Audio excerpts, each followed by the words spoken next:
우리에게 주시는 하나님의 말씀은 빌립보서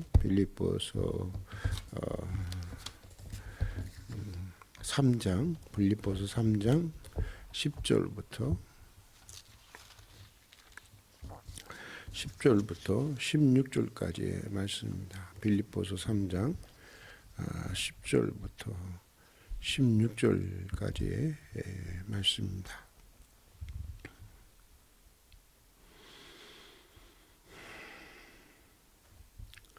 우리 함께 읽도록 하겠습니다. 내가 그리스도와 그 부활의 권능과 그 고난의 참여함을 알고자 하여 그의 죽으심을 본받아 어떻게 해서든지 죽은 자 가운데서 부활에 이르려 하노니 내가 이미 얻었다 함도 아니요 온전히 이루었다 함도 아니라 오직 내가 그리스도 예수께 잡힌 바 된 그것을 잡으려고 달려가노라. 형제들아, 나는 아직 내가 잡은 줄로 여기지 아니하고 오직 한 일, 즉 뒤에 있는 것은 잊어버리고 앞에 있는 것을 잡으려고 푯대를 향하여 그리스도 예수 안에서 하나님이 위에서 부르신 부름의 상을 위하여 달려가르라. 그러므로 누구든지 우리 온전히 이룬 자들은 이렇게 생각할지니 만일 어떤 일에 너희가 달리 생각하면 하나님이 이것도 너희에게 나타내시리라. 오직 우리가 어디까지 이르렀든지 그대로 행할 것이라. 아멘. 오늘 우리가 읽은 빌립보서 본문은 하나님의 부르심이라고 하는 최종적인 표대를 향해서 언제나 새로운 출발선상에 서서 다시 시작하는 바울의 인생의 자세와 그런 신앙의 고백입니다. 오늘은 바울의 이 고백과 권면에서 한 해의 마지막 자리에서 다가오는 한 해를 시작해야 하는 또 다른 출발선상에 서 있는 우리에게 주시는 몇 가지 소중한 메시지를 나누고자 합니다. 여러분, 먼저 우리가 다시 시작하기 위해서는 본문에서 바울이 고백하고 있는 것처럼 우리가 어디까지 이르렀든지 어디까지 왔든지 아직 잡은 줄로 여기지 말아야 한다고 하는 것입니다. 아직 마지막 꼬린 지점에 도달하는 것이 아니라고 하는 것입니다. 언제나 주님을 얼굴과 얼굴로 마주 뵙는 그 궁극적인 시간, 그 마지막 완성의 시간을 향해 가고 있는 길 위에 놓여 있는 존재, 미완성의 존재, 도상의 존재라고 하는 것을 항상 의식하며 또 인식하면서 살아가야 한다고 하는 것입니다. 20세기 최고의 문명사학자 중에 토인비라고 하는 사람이 있습니다. 그는 그의 역사 연구라고 하는 책에서 과거에 찬란했던 모든 제국들의 문명들이 파멸의 길을 걷게 된 가장 근본적인 이유는 자기네 문명이, 자기네 제국이 인류 역사의 최종 형태의 문명이라는 자만심에 빠졌기 때문이라고 말하고 있습니다. 오스만 제국도 그랬고 로마 제국도 그랬고 모든 제국, 모든 문명이 그랬다고 하는 것입니다. 완성을 위해서는 아직도 한참 더 가야 하는데, 아직도 갈 길이 먼데, 아직도 더 분투하고 노력해야 하는데, 그들은 자기네 문명이, 자기네 제국이 완성에 도달했다고 하는, 끝에 도달했다고 믿었다고 하는 것입니다. 그리고 그때로부터 그 찬란했던 제국과 문명들은 무너지기 시작했다고 하는 것입니다.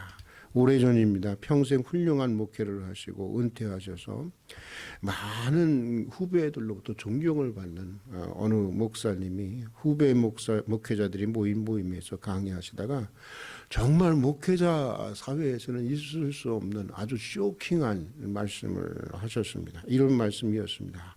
여러분, 나는 목회를 그만두고 나서야 내가 목회자로 부름받았다고 하는 것을 알게 되었습니다. 내가 목회를 끝내고 나서야 내가 목회자로 부름을 받았다고 하는 사실을 알았다고 하는 것입니다. 일반적으로 목회자에게 이 부름에 대한 확신이 없이 목회한다는 것은 일반적으로 그렇다는 것입니다. 상상조차 할 수 없는 일이기 때문이었습니다. 그런데 그날 저에게는 그분의 말씀이 나는 목사로 특별한 부름을 받지도 못했고 평생 소명의식도 없이 목회를 했습니다 라고 하는 말로 들리지 않았습니다.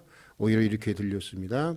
나도 여러분들처럼 목사로 부름을 받았고 여러분들처럼 목사인 줄 알고 살아왔습니다. 그러나 나는 언제나 내가 아직 목사라고 생각하지 않았고 나는 정말 목사로 부름을 받았나 정말 목사인가라고 하는 물음 앞에서 내 목회 기간 동안에 그렇게 살아왔습니다 라고 하는 말로 제게는 들렸습니다. 그래서인지 그 목사님이 더욱 커 보였습니다. 어쩌면 저 목사님의 저런 태도야말로 그가 하나님의 부르심을 받았다고 하는 참된 증거가 아니겠는가 하면서 목사님의 그런 삶의 자세가 그분을 저렇게 훌륭한 목회자로 만들었다고 하는 숙연한 마음까지 들었습니다. 사도 바울도 그런 신앙의 자세를 가지고 산 사람이었습니다. 사실 사도 바울만큼 분명한 아주 선명한 하나님의 부름을 받은 사람은 별로 많지 않습니다. 그는 다메섹으로 가는 도중에 부활하신 주님을 환상을 본 게 아니에요.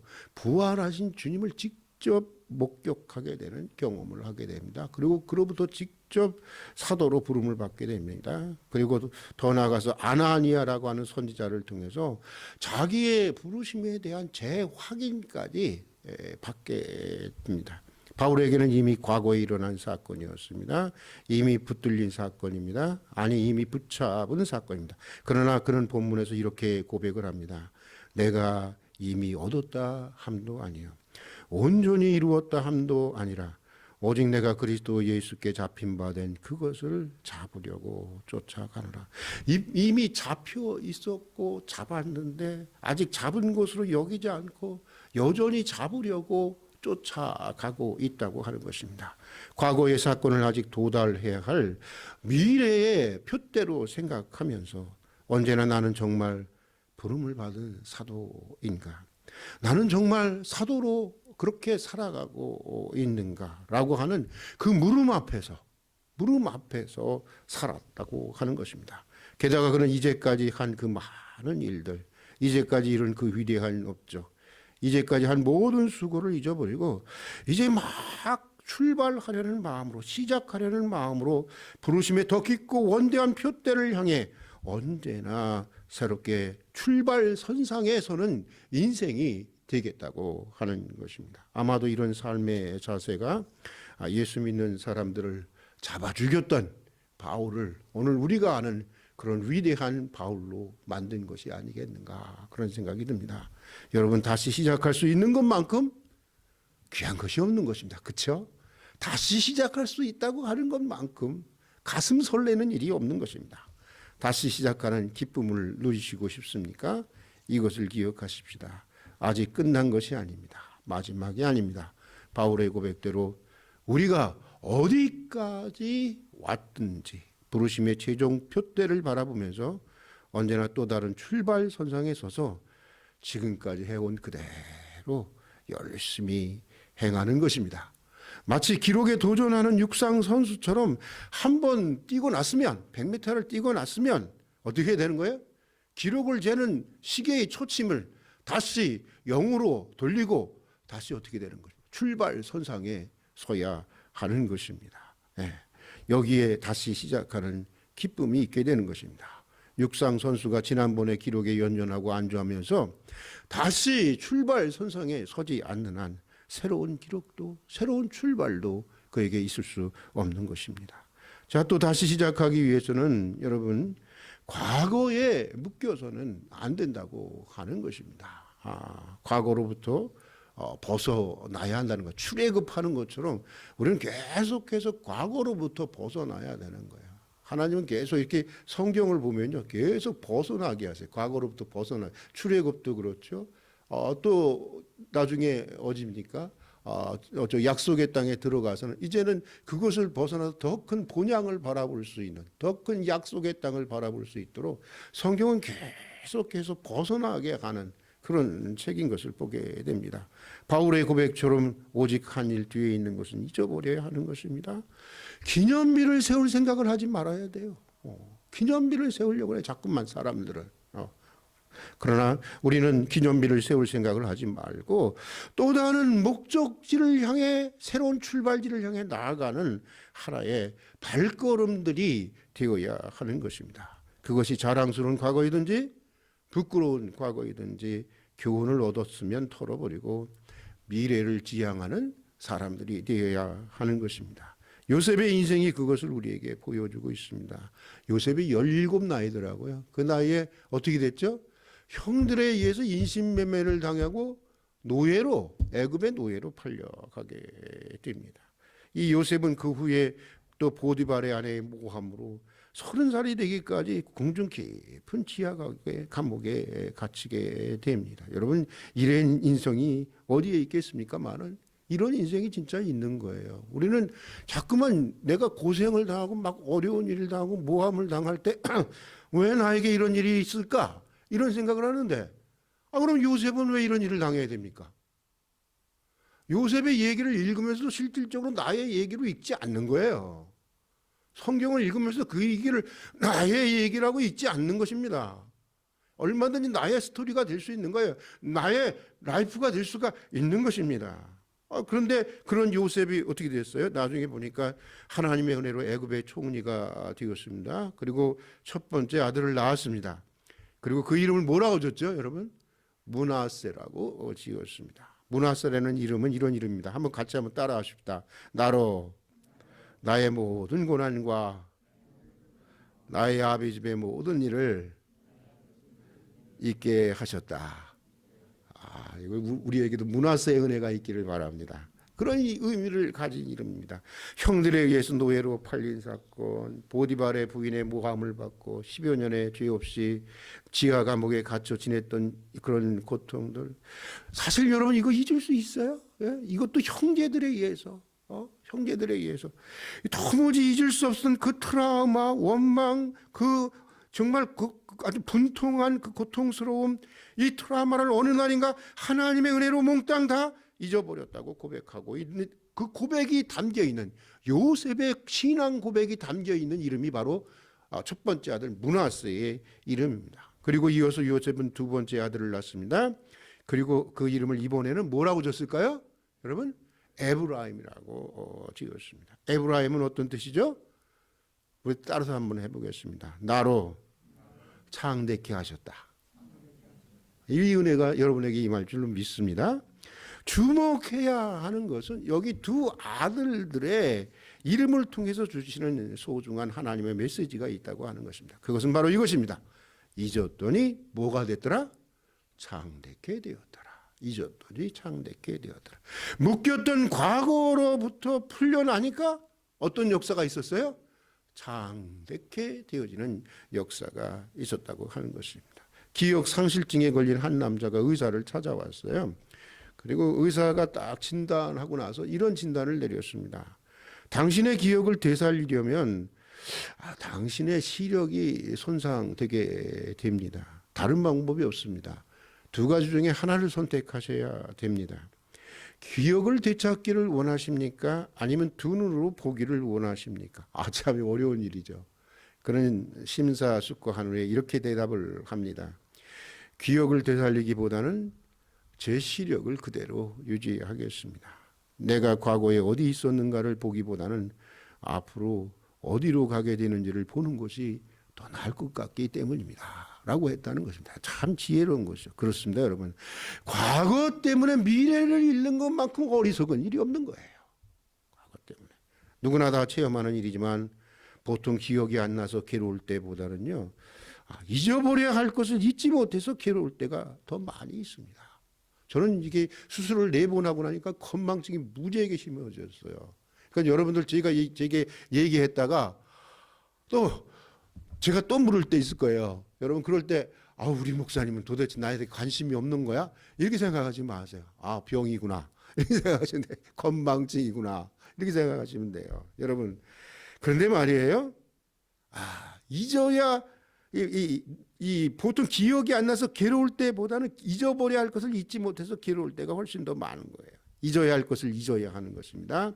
그것이 어떤 과거였든지 교훈을 얻었으면 과거는 그런 거예요. 교훈을 얻었으면 그것으로 족한 것입니다. 영광도 있고 부끄러움도 있는 것입니다. 부끄러운 것도 참 많죠, 여러분. 아픔도 있고요. 원한도 좀 있고 아쉬움도 있는 것입니다. 다가오는 은총의 새 시간들을 담을 새 부대를 준비해야 하는 것입니다. 그게 대림절이 아니겠어요?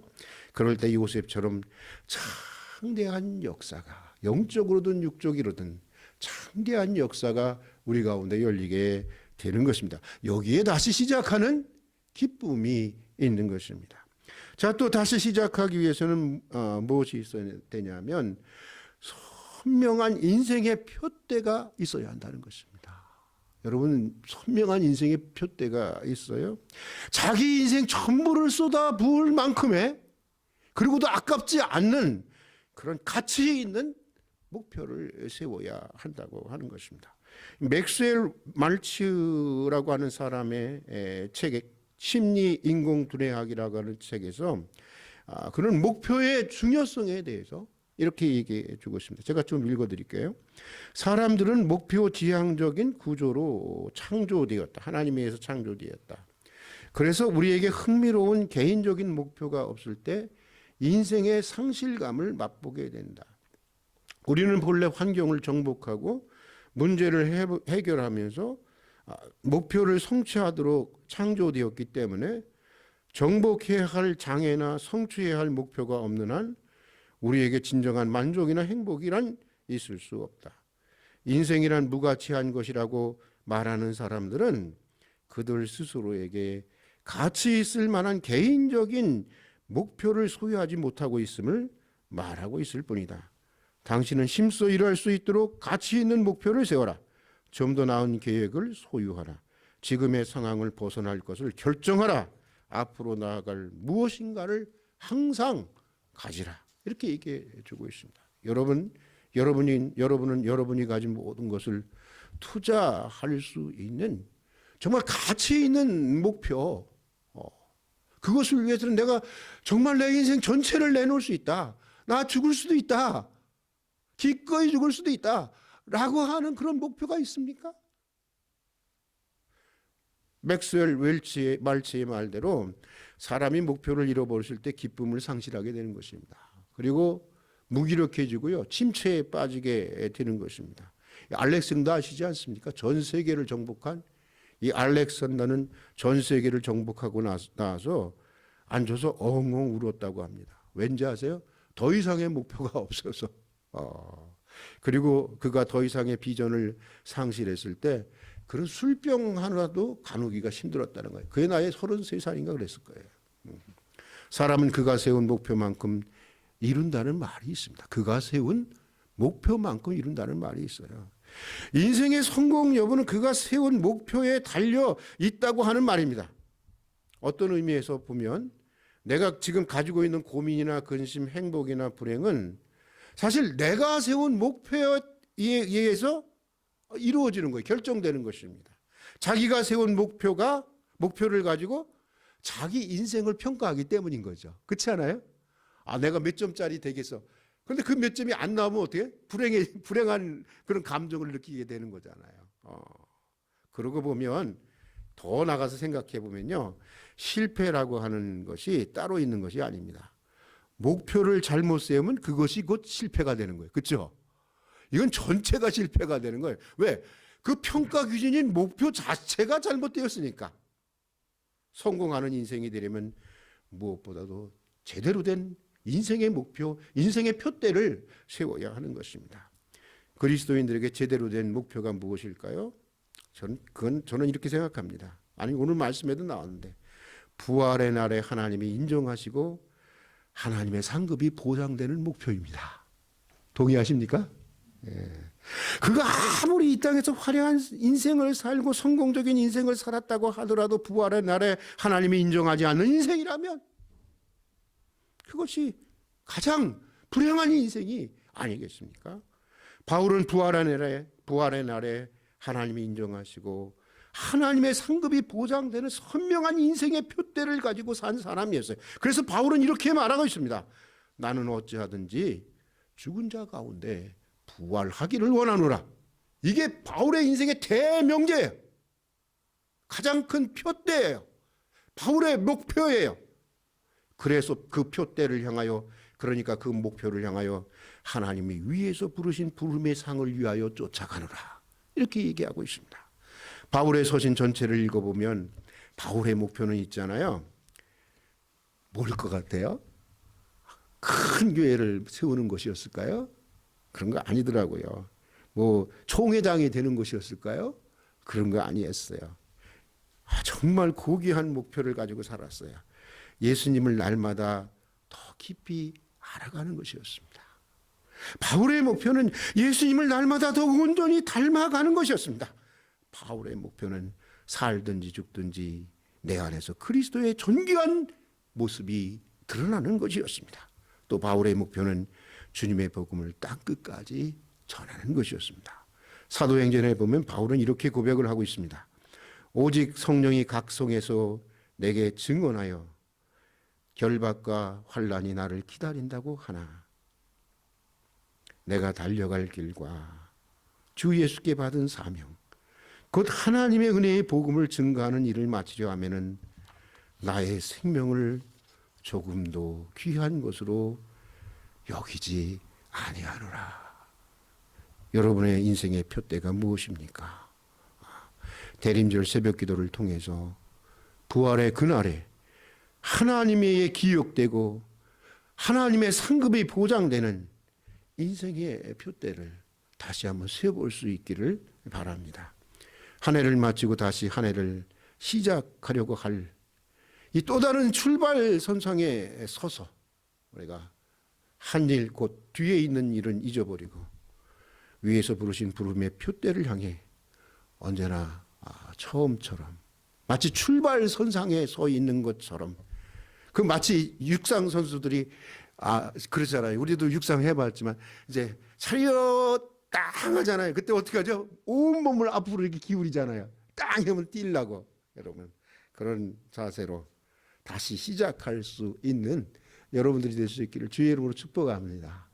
다시 시작하는 기쁨 속에 새해를 맞이할 수 있는, 틀림없이 이번 대림절에 새벽기도 하신 분들에겐 꼭 그런 은혜가 있을 줄 믿습니다. 네, 오늘 여기까지 하겠습니다. 같이 기도하겠습니다.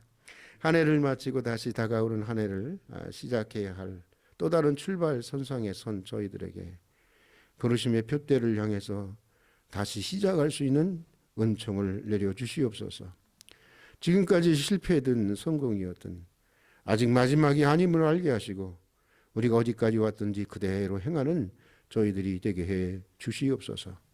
실패에서는 값진 교훈을 얻게 하시고 성공에서는 하나님의 은혜를 발견하게 해 주시옵소서.